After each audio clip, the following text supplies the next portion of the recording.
gentlemen, the Uncutt Podcast.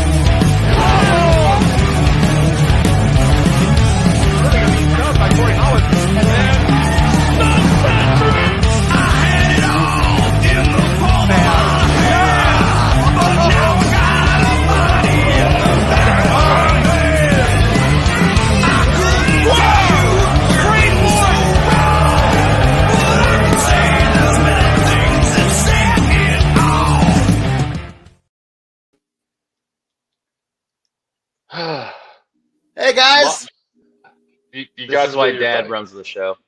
Yeah, this is why I'm the host. Man, welcome to the Uncut Podcast, presented by the Indy Movement and the Music City Drive-In Podcast Network. I'm your boy, the Ace Nick White. shout out to TJ Vegas. Shout out TJ Vegas. We're gonna shout him out in a minute. We gotta play his other video. Oh, Over there, because it's backwards from where I'm used to pointing. I finally had it figured out. Now he's not there. Is Robbie Cutthroat down there? Matt Minnick, Love Painter 24x48 on TikTok. Man, this is the Uncut Podcast. We're about to do part 2 with Bill Alfonzo. Boys, how are you though? I'm pretty good. You know, even though people watching this, it might be Turkey Day for them. We still got a few days to wait. Yeah, it's we're filming this in advance because God forbid we didn't want to bring in Fonzie on Thanksgiving. You know, we want the man to enjoy his dinner and not have to look at Robbie and try to eat at the same time. It's a horrifying thought. that's fair. But and look, we had a lot of technical difficulties before this, Yeah, y'all did. but we're gonna. How you doing there? but- How you doing there, technical savvy Matt? I tried to hit you up. I need some help. You're like, I don't know, man. It's hard to explain it over the messenger on how to do it. We're just letting Matt host from now on. Matt's the one that has any Basically, problems. at this We point, should.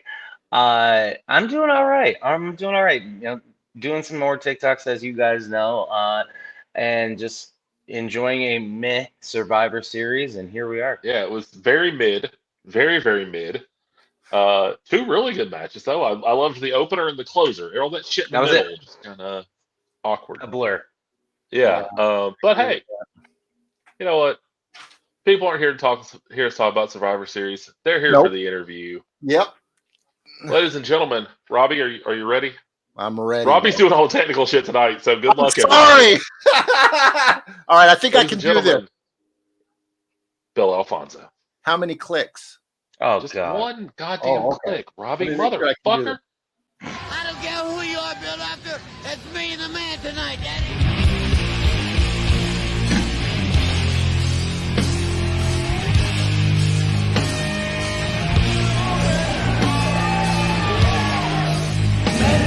I'm a world champ, Daddy.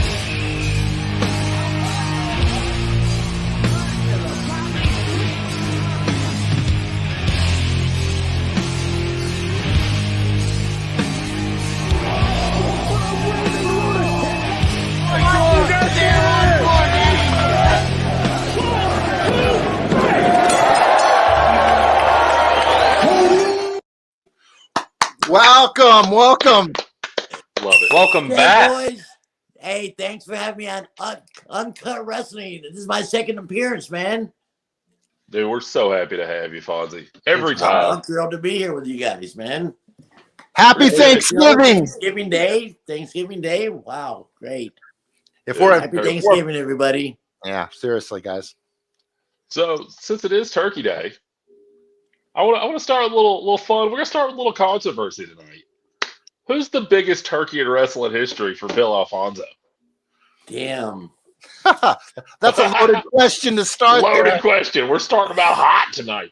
And there's a few of them, but basically everybody's been pretty cool because the turkey ones and the guys that aren't cool, they don't last. You know what I mean? They don't last. So, but there's still a couple guys with big heads that think they're like Shawn Michaels thinks he's Shawn Michaels, but you know, hell of a wrestler. But there's a few of them, but you know, I'm not gonna pull nobody out, Daddy. Yes, Shawn Michaels. I tried it, man. I Yeah, had I know to Shawn. He's badass. He's a good I know. man. Okay, man, I got a great way to start this off. Last time we talked to you was pre Dark Side of the Ring, pre Plane Ride from Hell. We know you're really tight with RVD. We know you're really tight with Tommy Dreamer, Just Incredible, Too Cold Scorpio, some ECW guys that were on that flight. Can you give us any secondhand stories about the plane ride from hell? No, I can give you some other stories about rides from hell, but I wasn't on that one, unfortunately. Maybe that's a good thing for me, man, because it has brought up a lot of controversy, but it's blowing over. Nature Boy's on, going like this all the time. He's fine, but Yeah, it did bring up some stuff. yeah, and it was good. It was good TV, right? oh yeah, man. It definitely got wrestling back in the news again. Yes, it did. So Vince yeah, McMahon says any publicity is good publicity. yeah, That's yeah. what I've heard him say right out of his mouth. I've heard him say that. So yeah, absolutely. Yeah. So you know what? You just brought it up. You say you could probably tell some plane ride from hell stories of your own. Can you give us any examples of some flights that went off the beaten track? Well, I can tell you about some near crashes that were pretty cool. I've never heard the same sentence. Plane crashes that were pretty cool that you were a part of. Let me think if I can remember play by play. I'll make it short because we got a lot of stuff to cover. It's Thanksgiving. There's all kind of stuff going on. I want to tell you about my family and what I'm thankful for. And Absolutely. so the plane ride. Okay, so we're flying. Usually the main event guys like Dusty, Eddie Graham, Mike Graham, all the top guys were flying, like the referees and the guys in the first and second, third matches would drive to Miami. So I get to Miami and Dusty says, hey, Fonzie, there's an extra spot on the plane for you. You can fly back with us and let the guys go that you rode with, let them go early. You know what I mean? I said, oh, great. Thank you. It's only an hour plane ride versus 4.5 hours in the car. But the plane was overloaded. I didn't know I was like the fifth man on there. And my 160 pounds made the plane overload with all our bags and stuff. So we take off. Everything's cool. And we're halfway home. And the plane starts sputtering. Like it's a twin engine, like Beechcraft. And the plane starts sputtering. And one of the engines kept going off and on. And every time it sputter, it goes sideways like that and start diving down. Man, I thought we were going to fucking crash. It was crazy, man. But somehow we made it, and I can see the runway up ahead, and there's fire trucks lined up for us, and I can whatever, all the equipment's there. And as about 10 or 15 feet right before we hit the land, the motor goes out completely, man. If it would have went out, a few minutes early, we wouldn't have made it. We would not have made it. We would have been a bad crash, man. So that's a plane ride from hell in a different way. It scared me straight. You know what I mean? Yeah. Oh, go ahead. I'm sorry, man. Go ahead. Piggyback it. You're good. I was just wondering, do you still fly a lot and do you still kind of have flashbacks whenever you get on a plane, like when you have a scary encounter like that? No, now I'm usually on Delta or Frontier or Southwest or one of the big airlines, and I've never had any trouble with those guys. But those little planes, when we were small territories, we used to use them a lot, especially all the main event guys. You know what I mean? Because we're driving 2,000 miles a week, going from town to town. And those planes make it a lot easier.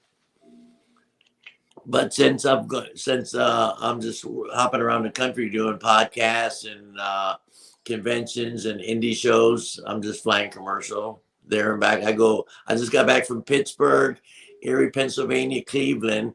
I'm home for a few days, and I go back out Friday back to Cleveland for a show with AIW Matthew Justice, who is badass. Yeah, I need to get Matthew Justice slipping my number, man. That's a dude I definitely want to interview. I'll be with them Friday night if you guys want to call me. I'd say around 6:30 Friday night. I can, you know what I mean? To remind, say, hey, Matthew's my guys on the Uncutt Wrestling Podcast. They'd like to interview you, and I'll have them right there, and you guys can set up something. I love it, man. Appreciate it. Yeah, man. So, Fonzie, pretty you bring up cool. earlier being grateful and the Thanksgiving times and things like that. And one of your former clients, Mr. Rob Van Dam and Katie, they got married recently in the last couple Yeah, of on weeks. the 11th. Yeah. So with that, you kind of asked the question for yourself. What's some of the things in wrestling or just in life in general that you're grateful for this year? Well, this year I'm grateful for working 42 weeks this year, 42 weekends. Only had a few weekends off. I'm thankful to have a healthy grandson. I'm thankful to be relatively healthy. I don't have a thing wrong with me. I'm 64 years old and I still take bumps and get juice and all kind of shit. You know what I mean? It's amazing. My mind thinks I'm 21, but my body's telling me something different. I'm thankful for being reasonably healthy. I'm thankful for my family. I got a beautiful, tall Hungarian, blonde, blue-eyed girlfriend. She's beautiful. Thankful for her. I'm thankful for every day I wake up. Really, man. And we're thankful for you. We're just Oh, glad you're here. thanks, Daddy. We're thankful we got Bill Alfonso on the. Every time I say it out loud, dude. Every time I'm like Bill Alfonso's just hanging out. Yeah, I I'll like come up there and hang out with you guys. Hey, is man. pot legal in Michigan? Hell yeah, it is. Right on, brother. it's absolutely Fonzie's like, I'm on my fucking way, boys. absolutely legal here in Washington State too. Okay, we'll Not do a really double legal in shot. We'll Tennessee. fly into Detroit and head out to Seattle. There you Boom. go. There you go. Nice. I mean, Richland. Yeah, You're in Richland, right, Robert? Richland's a little bit east of Seattle, about I don't know, about 3 or 4 hours. It's on the other side of the mountains. Yeah, All you can right. meet us there. Yeah. So how many whistles do we got to give away this week, Robbie?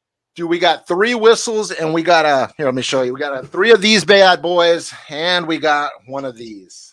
Nice. Okay, but Robbie, for those who are listening through Apple and Spotify, Oh, what I'm are those sorry. things? Pronouns, pal. He I'm forgot sorry. we're not on just Facebook anymore, boys. Dude, I'm gonna let Bill describe what I'm holding here. Bill I Freeze think there. he's froze. Bill's froze. Robbie, tell him what we got. We got the Bill Alfonzo autographed Extreme Championship whistle. That's ECW Extreme Championship whistle autographed. Really cool packaging.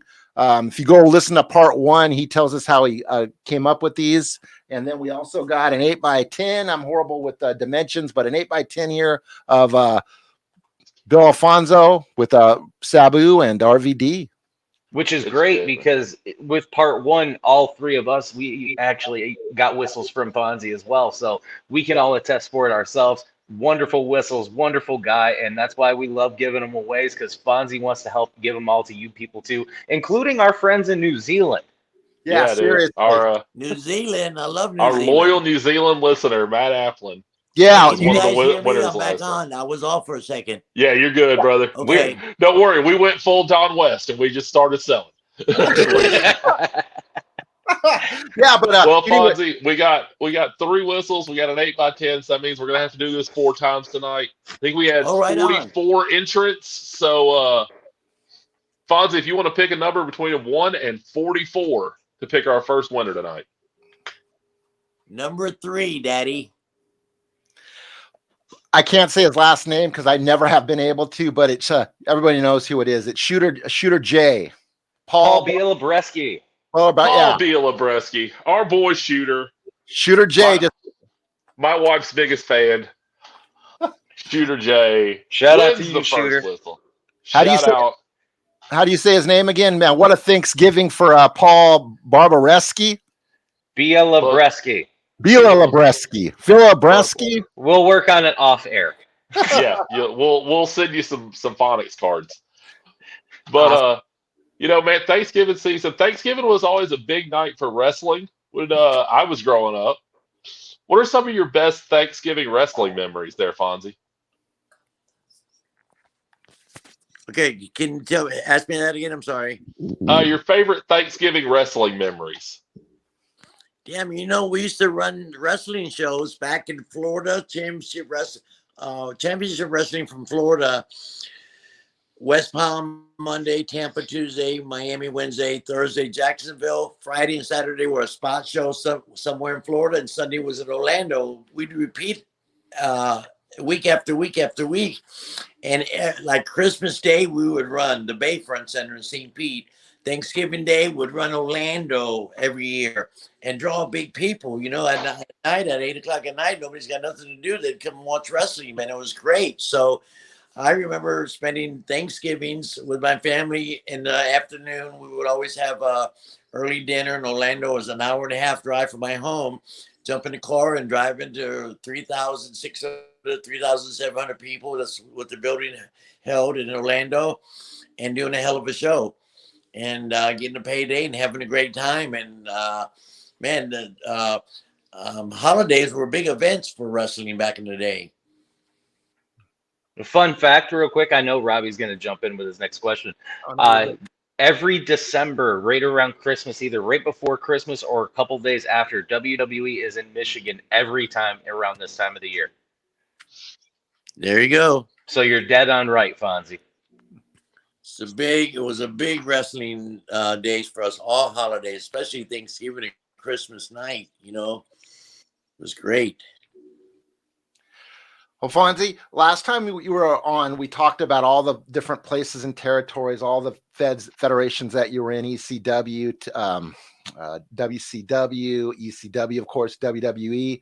How come you never worked for AWA? And what were your thoughts on AWA, Vern Gagne, and the legacy of the American Wrestling Association? Well, I was affiliated with them because all the territories were locked in. And since I was such a big part of Florida Championship Wrestling and worked in the office, we would host like Nick Bockwinkel, bring their champions down and interchange with them all the time. So I felt like I was so connected to them. Vern Gagne's son used to come down here, Greg Gagne, all the time. And, you know, they'd come down on vacation and wrestle 3 days or 4 days with us, or bring Bockwinkel down and, you know, do the loop with us and stuff. It was pretty cool. I never did get to go up there. Because at that time I was refereeing and there wasn't no need for me to be traveling, you know. But I feel like I know all the guys, but I feel like I'm a part of Vern Gagne because he was a real good close friend of Eddie Graham, which made him a friend of mine. Nice. So, and working with all his guys, you know, his kid and his champions and everybody that came in and out of there, Bobo Brazil, all those guys, man. Very cool. You know, Fonzie, I want to take us back to about 2010. And you went into working with Total Nonstop Action Wrestling, and you were in 2.0 with RVD and all the other originals from ECW. Can you tell us a little bit about that time and some of the good, bad, and indifferent of working with TNA and Dixie Carter and them? Well, I don't think there's any bad times. What happens to a lot of those companies, man, they go through a lot of money in a year or two and they just fold, which is a shame. But when I've worked for them, and especially Van Dam, he knows how to handle his business financially and all that. So it's always a good payday. But, you know, I want things to work for us. I don't want to go in there and just work for a few months and then things flop out in a while. But it was good, man. It was Universal Studios where we did a lot of stuff there in Orlando. It was great, man. And it was close to my house, hour and 20 minutes from my house, Universal Studios. So it was pretty cool. And they had some great talent, man. Let me piggyback before Nick jumps back in on that one. With you mentioning, having some of that great talent, can you tell us, a story about Bobby Roode or AJ Styles that people might not know about from then? Man, I was there for a short time, so and there were cliques, but I wasn't in the clique. I try to stay out of those cliques, man. But I love Joey Styles. He's badass, right? Yeah, absolutely. One of those pay-per-views by himself, man. Unbelievable. He knocked somebody out, one of the wrestlers? Was it JBL? Yes. Yeah. Yeah, man. He knocked JBL square on his ass, which is great. that little Yeah, Joey he's Styles told the just story on podcasts or whatever. I've heard him on TV telling the story. It's pretty cool. So did Bart Gunn. Yeah, Bart Gunn. when we do the Brawl for All episode, we'll talk about Bart. So Fonzie, you've been around for fucking ever, man, and you've seen a lot of great talent. You've seen a lot of guys that became successes in their early days. Who are some guys that you saw maybe in the 80s, 90s, whatever, that you thought were going to be just mega stars that never panned Jake out? Roberts. Jake Roberts was in Florida in the very early 80s, 81, 82, and he was Jake Roberts, Grizzly Smith's son, tall kid, could wrestle his ass off. Him and Barry Windham used to have matches. Oh my God, the matches was so good, it was unbelievable. And he became a big star, Jake the Snake. You know what I mean? He had his big run in WWF. Barry Windham too, Mike Rotundo. There's so many, man. Rob Van Dam's a big time star with when he came into ECW. You look at those early tapes, man. He looks like a young kid. Yeah. You know what I mean? But he had something about him. I knew he was going to be a big star, and he became. He's in wrestling. His name is Big RVD. Yeah, man. Yeah. Was there any people that you thought might have been stars and didn't cut the mustard? There was probably hundreds of them. Yeah. Hundreds. I mean, I've met so many people and so many of the boys. It's hard to remember all their names, but some guys are happy being in the middle or underneath, just being around wrestling. You know what I mean? Not that they don't want to become big stars. They just never had the opportunity or push or the talent or something. They just had that niche for the openings. The first match is as important as the last match. It's the opening of the show. They set the whole pace for them that night. I think all the guys are stars in their own way, Yeah.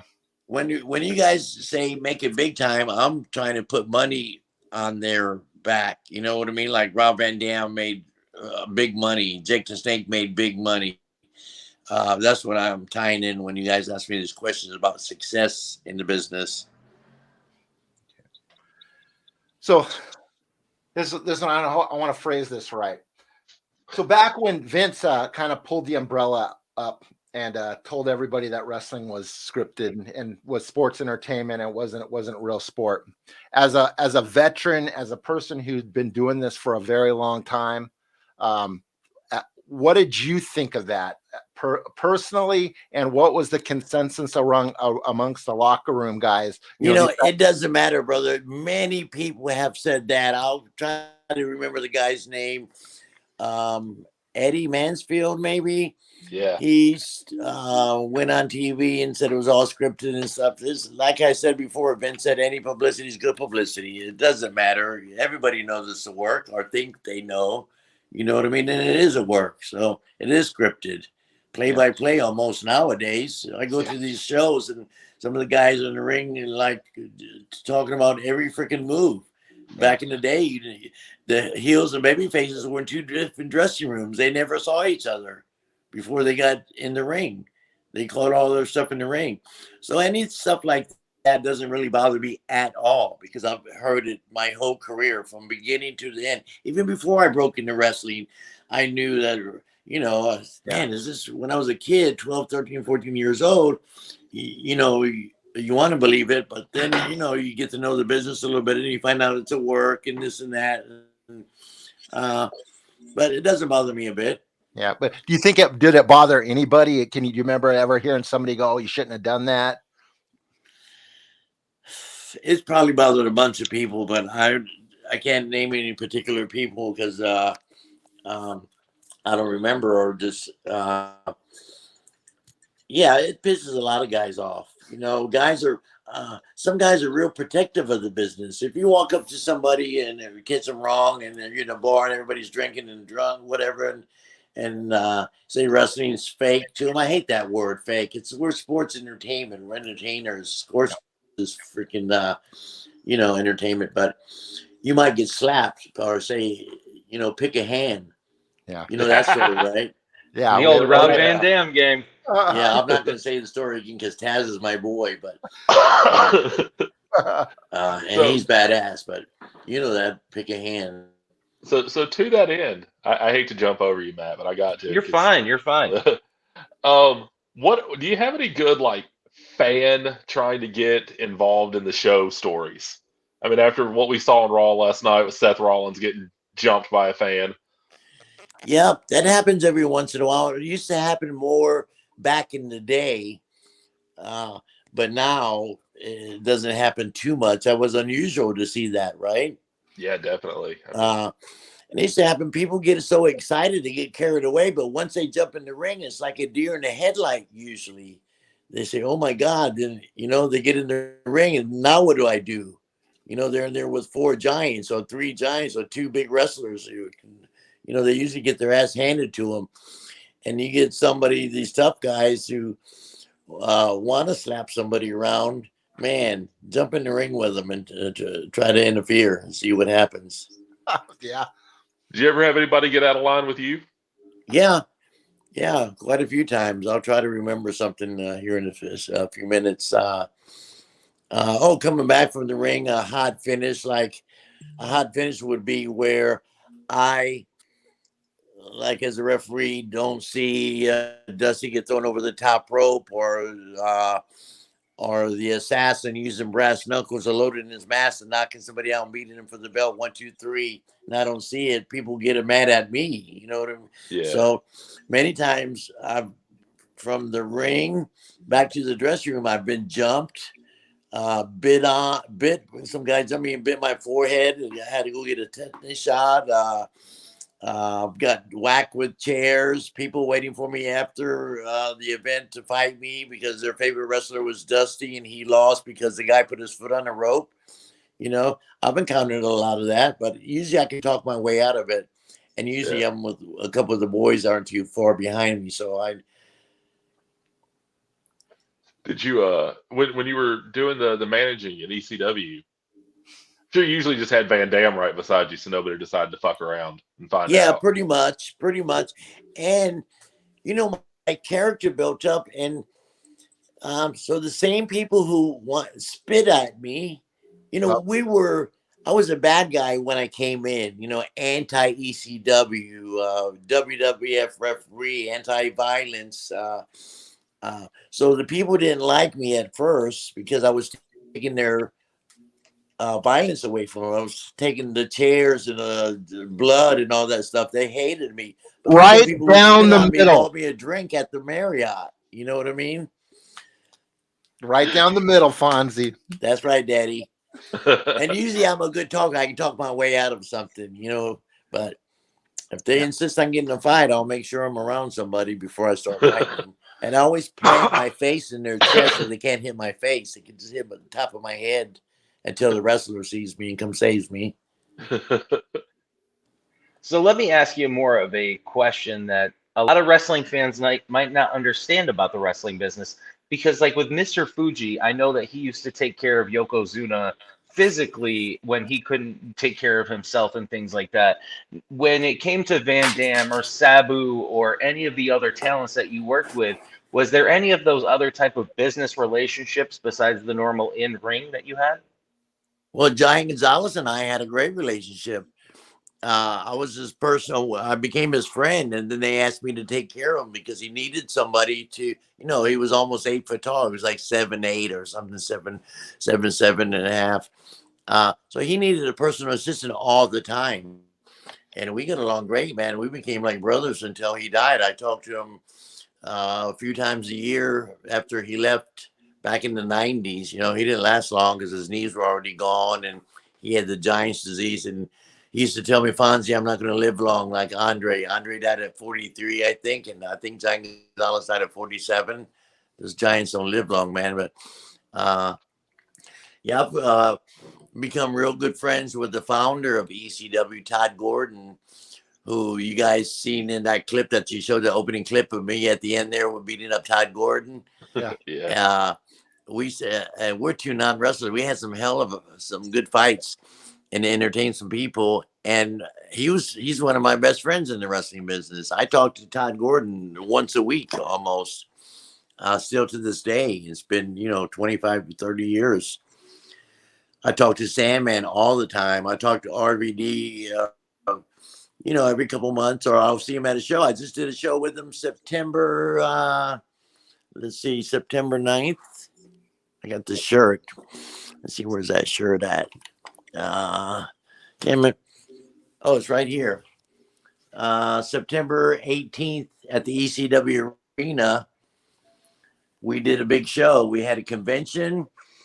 RBD was there, all kind of Sandman, all the ECW superstars, and many more at the ECW Arena. Was pretty cool. Sold out. The convention was big time, and they had wrestling that night. Man, it was really cool.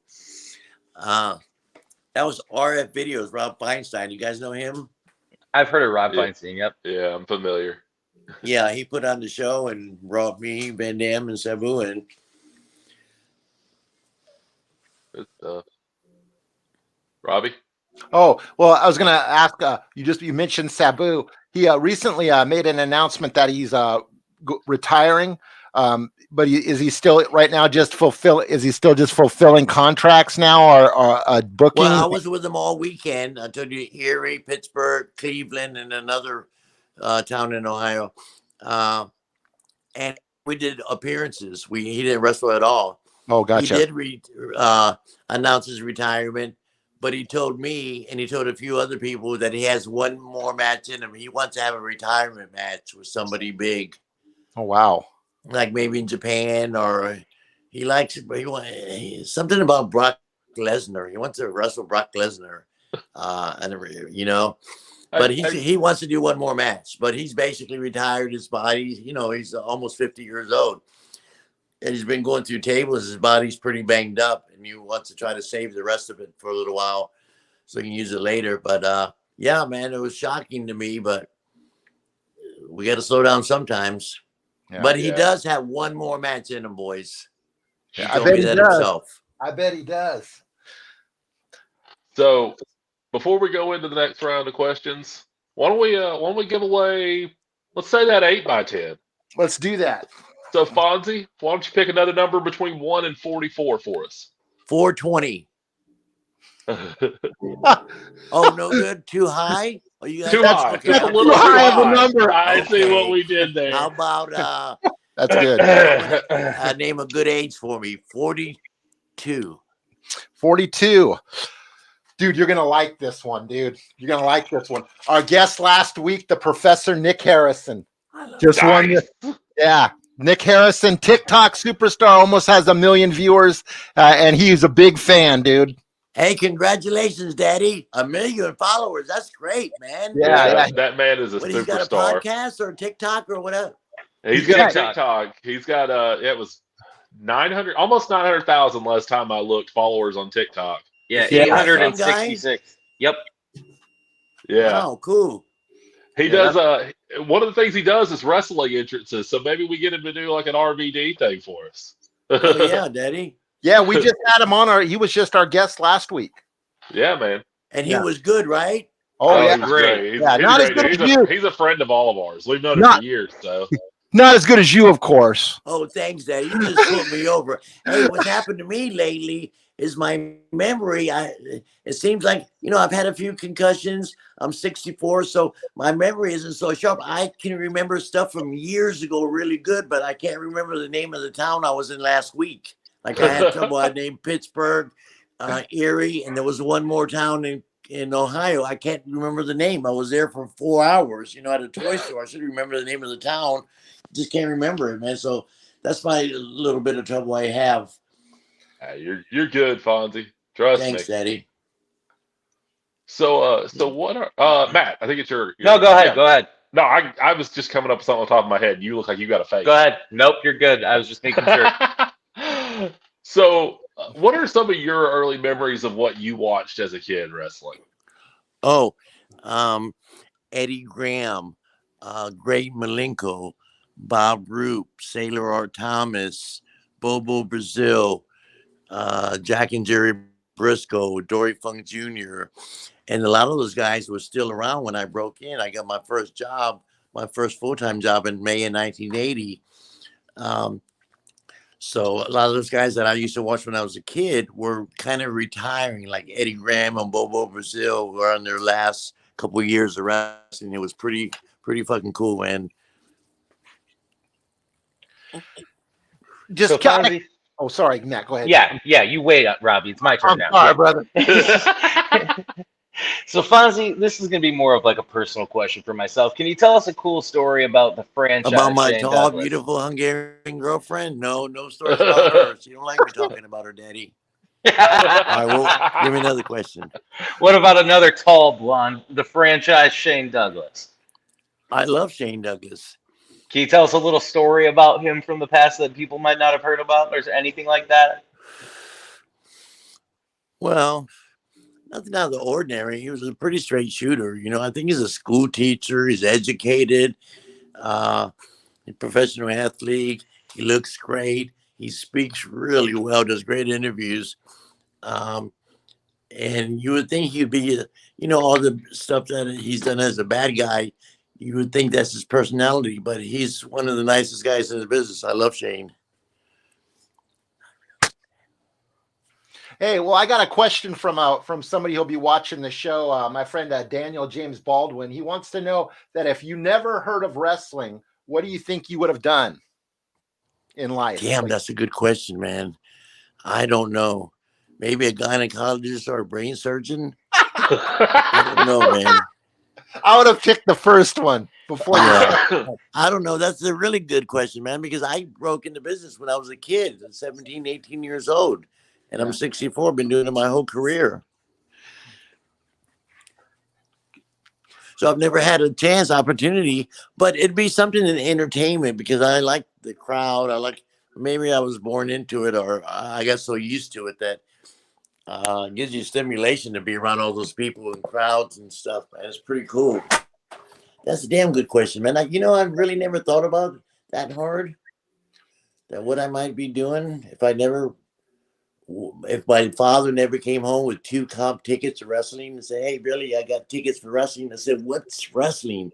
I said, "Well, go find out if you want." And I fell in love with it that night. I think I was 13 or 14 years old, man. Yeah. Crazy. I got another question that goes way back. When you first started and you were working with Eddie Graham and those guys and the Sheik and Bobo Brazil. Yes. Did you ever have an opportunity during those years to meet Sabu when he was young? No. Well, I didn't meet him till 95 in ECW. Oh, wow. That's interesting. And I told him the first day I met him, the Sheik's nephew, I think the Sheik and his sister, that's Sabu's mom, right? So, I mean, he's really related to him. And he looks just like him. Yeah. I told him the story about my first match I got paid for, the Sheik and Terry Funk in the chain match. And the Sheik stabbed me with a pencil, and I still got the lead mark in my arm 42 years later. It was like a tattoo, a pencil, the lead is still there. I get people come up to me because I've said that in magazines and different interviews, and people sometimes come up to me and say, "Hey, let me see that lead mark where the Sheik stabbed you in the arm." And I show it to them, pretty cool. Yeah. Hey, piggybacking off that, talking about scars, when we had you on last time, Nick here asked the question, everyone asks about the Beulah match and the juice that you took. This one. But it wasn't until actually I heard a recent interview with Just Incredible, and he was talking about that night, and I don't think we went into it of how brutal you cut yourself. You used a box knife. Is it true you used a box knife and that you lost a third of your blood and had to go to the hospital? No, I did have to go to the hospital. I didn't use a box cutter. I went about it the regular way, and I was just running a little late, and I just went hard and deep and was cut my fucking head off. And I bled. You go to the hospital. I did. I didn't tell you guys that story last time. You did, but I don't think we got that into it. Yeah, we kind of glossed over it because we were so busy being fanboys that we I don't think we ever actually heard the whole story. Okay, at the opening of the match, when the girl hit me with that tin sheet, that baking sheet. Yeah. I got busted open, right? And they got that really good juice, and it wouldn't stop flowing. It was scared her and it scared me a little bit. But it was good that I got the blood like that, because we wouldn't be talking about the match today if I didn't bleed like that at all, you know. Absolutely. So we went about 7 or 8 minutes from dressing room to the ring and back. Had a hell of a match, entertained a lot of people. And I got back, and paramedics couldn't stop the blood, so they finally put some type of steel plate on my head and taped me up and rushed me to the hospital because they couldn't stop the blood. So when I got to the hospital, 10 minutes away or whatever, they take me in, and some nurse, because head trauma, you get attention right away. So I bypassed everybody. They took me right into the trauma center. And so some nurse was taking my tape off and wanted to take that steel plate off my head and said, go slow because they can't stop the bleeding. She said, don't tell me what to do. I've been a nurse for 20 years. And I said, okay. So when she took that steel plate off my head, fucking blood shot all over her white outfit, all over her face. She was pissed. I said, I told you. And then they worked on me for about 20 minutes. They brought the jumper cables in, you know, the things that start your heart again. I said, what are those for? They said, just in case, Fonzie. Because I was conscious for the whole thing, all the sutures and stuff and staples. And they wanted to admit me. At the end, they fixed me up. You know, they wanted to admit me because I lost so much blood. But I had a 6:30 a.m. flight back to Tampa. That happened in Philadelphia. And I had to sign a release so they would let me go. They want to admit me, so I didn't want to be admitted. So the doctor sat me down and said, Fonzie, whatever you do, don't take any pills, don't drink, don't smoke pot, don't smoke a cigarette, don't just go back to the hotel and relax, don't do anything. So they wheeled me out for the emergency room in a wheelchair, and there's Sandman with a 44-ounce 7-Eleven cup full of vodka, smoking a joint, and gives me a Percocet right away. And I end up partying that night. You know, crazy. Oh my god. And I almost bled out, for real. I almost bled out. Yeah. I was saying, like last time we touched on that, but we didn't get skin deep, if you will. That literally one of my favorite matches of all time. For an Thanks, 8-minute brother. If you ask manager Paul versus manager Heyman, match, it's a classic. if you ask Paul Heyman, name a couple of your favorite matches ever in the history of ECW, and there's hundreds of them, probably thousands of them. Yeah. All kind of superstars, and he'll come down to Fonzie Beulah. It was one of his top couple matches that he enjoyed. Yeah, because now I hate to just stay on this match, but it is my favorite of all. Like literally top 5 favorite matches of all time. Thanks, Daddy. I've heard on a couple podcasts, and I think even one of the ECW documentaries, not the WWE one, the good one, that you were like in danger of losing your job before that match. Well, that's what people were saying because Paul Heyman and those guys thought, well, WCW was picking our talent, taking our talent, you know, taking Sandman, taking all these guys. And they, for some reason, they thought I was negotiating with WCW behind Paul Heyman's back. Me and Sabu were going to leave, but that wasn't the case. That was not true. Sabu went there and talked to him and didn't even tell me. Yeah. But he was going to take me with him. But Sabu went and talked to Kevin Sullivan and all the bosses in Atlanta and WCW, and they almost had a deal struck. And they said, hey, Sabu, if we bring you in, which we want to, who would you want as your manager? And he said, Fonzie, of course. So I already had a job, and I didn't even know it. So somehow it got back to Paul Heyman. Paul Heyman thought I was negotiating with these people going to leave ECW, and that wasn't the case. So my job wasn't in jeopardy, I don't think, but it could have been because they thought I was negotiating, but that wasn't true. I could explain my way out of that one. Yeah. Weren't there I don't know, maybe this is tied to that. Wasn't there also people like trying to accuse you of like trying to like poach people from ECW to WCW? Right. That's why they thought I was involved in it, but I Yeah. wasn't. I was not not involved one bit in any negotiations trying to take any of the talent from ECW. Nope, that wasn't me. I don't know why that rumor was spread around, but that was a rumor, and it got back to Paul Heyman, and Paul Heyman confronted me and stuff, but it wasn't true. So my job might have been in jeopardy, but I could have talked my way out of it. Just told him, like I'm telling you guys, no, that's not. Why would I lie about that? If I was going to WCW and had a contract with those people for $250,000 my first year, 300 the second, and 450 the third year, I would tell you, hey, I'm leaving. Yeah. But that wasn't the case. Well, before we jump into the next round of questions, I think it's time for us to give away another whistle. What do you guys think? All right, Daddy. So Fonzie, another number between 1 and 44. We already gotten 3 and 42 out of the way. All right, how about 21 when you turn legal? Oh shit. Nice. BZ Badass, Broderick Dwayne. Nice. Yep. Our boy, Beezy Badass. All right, Super Badass. super good rapper. Congratulations, Daddy. Hey, are those signed? Yep. Absolutely. Okay, great. Yep, they all are. Me. Good deal, man. Yeah, Beezy. Go check out Beezy Badass on Spotify. I think he's got an EP dropping soon, so definitely want to go check out Beezy. Tremendous rapper. Another big fan of the show, and we're fans of Beezy Badass. And we still got one more whistle that we'll give away before we leave. All right, Daddy. So, Fonzie, back into all of the history that you've had with all the companies that you've worked for. If you were to pick 1 or 2 matches where you could sit down and just watch those matches over and over and over, what would they be? Well, I like the Flair Fujinami match in Tokyo. That was with WCW. They did that joint show, and their champion fought our champion. 65,000 people in an indoor building at the Tokyo Dome was incredible.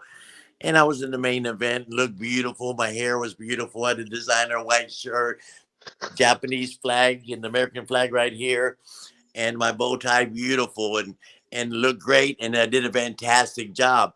And they brought me in. The Japanese office wanted me, and the WCW office wanted me to go and referee the match, and the Japanese were thrilled because I was connected with Japan through Florida Championship Wrestling through Hiro Matsuda and Duke Tanaka and those guys. So I did a great job, and I can watch that match because I was proud of it and got to referee the main event and stuff. Any match that I did at Madison Square Gardens, I just like the name Madison Square, the most famous venue on the planet, right? Yeah. You can watch any match in there just for the ambiance. And what else? Another match is I watch the Beulah Fonzie match every once in a while and say, damn, how'd I do that? You know what I mean?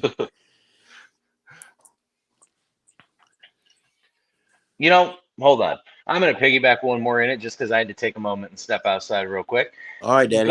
Going with that, what would be a couple of the arenas that you would always love? Of course, you bring up Madison Square Garden or the ECW arena. Let's take those two out of it. What would be a couple of the other arenas where you always just love the acoustics or whatever it may be? The Eddie Graham Sports Complex in Orlando. He had his own building, held I think 3,600 people, and we used to do good business there. And I was there every Sunday for almost 9 years. It was crazy.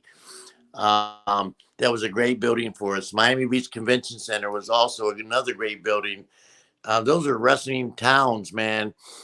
I liked going to the Los Angeles Forum where the Lakers used to play. It was like the Forum, the round building. Now they got the state-of-the-art new stadium or whatever, but a lot of cool concerts and stuff. Some of these buildings are fantastic, man. I've probably been to every major city in the United States and through WCW or WWF, and we did start traveling quite a bit in ECW, but we didn't go out west too much. We went out there a few times to Los Angeles, but of course, I got to mention the famous ECW arena in Philadelphia. Yeah. That was like pretty cool. And actually, ECW was my favorite place to work at. I got paid pretty good there. and plus I had a good spot. I was a referee for all them years, and then they put me managing Taz and then Van Dam and Sabu. So I was practically in main events, and they did 22 pay-per-views. I was on 21 of them, probably in most of on top matches, the top 3 matches.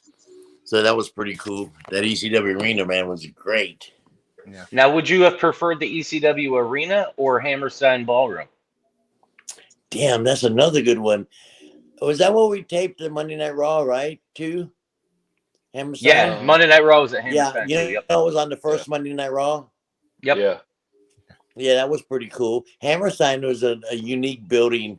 There's 7 million people in that area, and there's people were climbing in to get, it would sell out instantly. So that was a very cool building, man, Hammerstein. But I did like that ECW arena, man. Speaking of Raw, let's talk about Raw 25, man. There's few things in this business, especially like recently, that make me mark out. When I saw you and RVD on that show, I think it was before I was even doing podcasts or anything, and I believe I messaged you and told you how cool I thought that was, and you actually answered back. I think that's how we started talking, actually. Can you tell us about where was this at? the Raw 25 where you came back with RVD? Okay. Yeah. Can you talk about that a little bit? Damn, I thought it was great, man.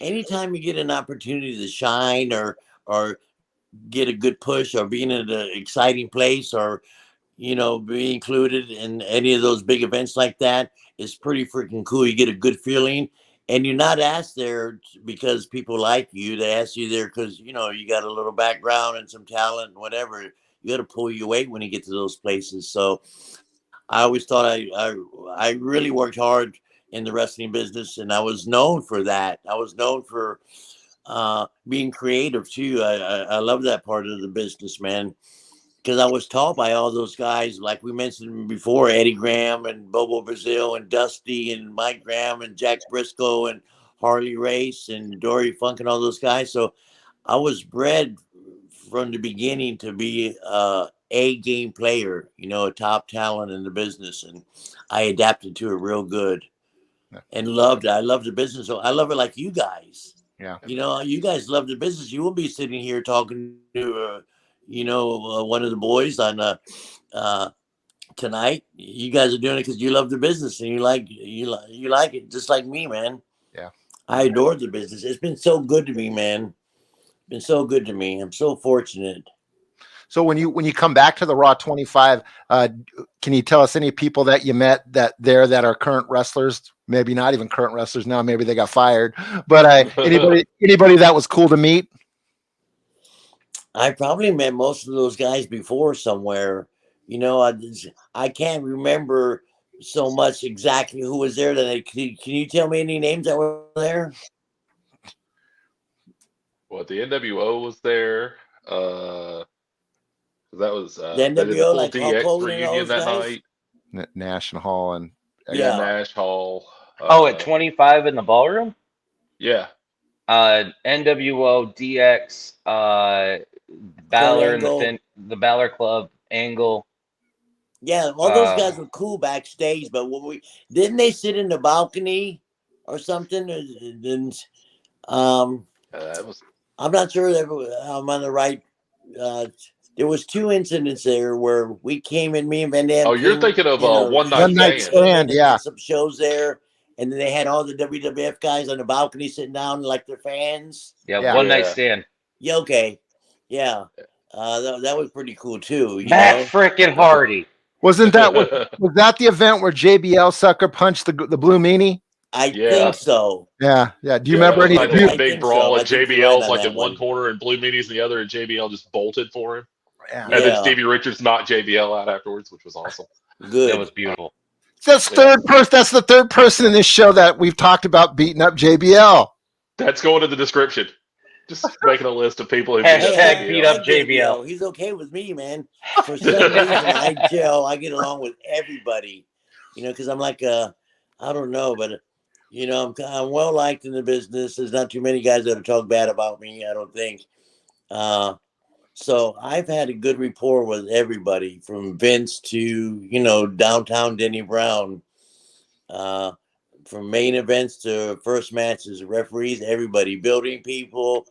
Oh, hey, I used to work with Moolah, the fabulous Moolah. Can you believe that? Oh man, tell us about Moolah. We hear a lot. You hear a lot of bad things about Moolah in recent years, but she's definitely a pioneer in ladies wrestling. Oh, Slave yeah, girl Trail man. Moolah. Canyon. Slave She girl had that Moolah. camp. She had that training school, whatever it was, in South Carolina, I think. Yep. And she had a lot of girls that were there training, and I think she was hooking up with a few of them here and there. That is that what you were talking about? Those crazy stories, Yeah, yeah, like some stuff like that. But if you brought a female wrestler in, it was Moolah and one of her starlets. You know. Yeah. Hey, she So also trained Chris Canyon, so shout out to Canyon Oh too. yeah, Daddy.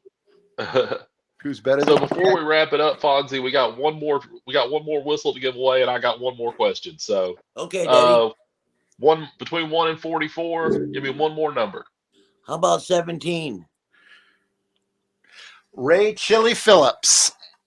Hey, Hey, shout Ray out to Chili Phillips, Chili. Daddy. Yeah, he'll be Shout out happy. Chili Ray. Talk Oh, about good, man. talk about a dude who will cherish this dude. This guy's a Yeah. wrestling like he's old school. Yeah, Old man, school. he's gonna Right love it. on. Though he's gonna know who I am then for sure if he's old school. Oh, he know who Definitely. you are. Well, speaking of people who know who you are, I think you'd have to be a damn fool to be a wrestling fan and not know who you are. But Fonzie, If you're into if you know wrestling, chances are you know who I am. yeah.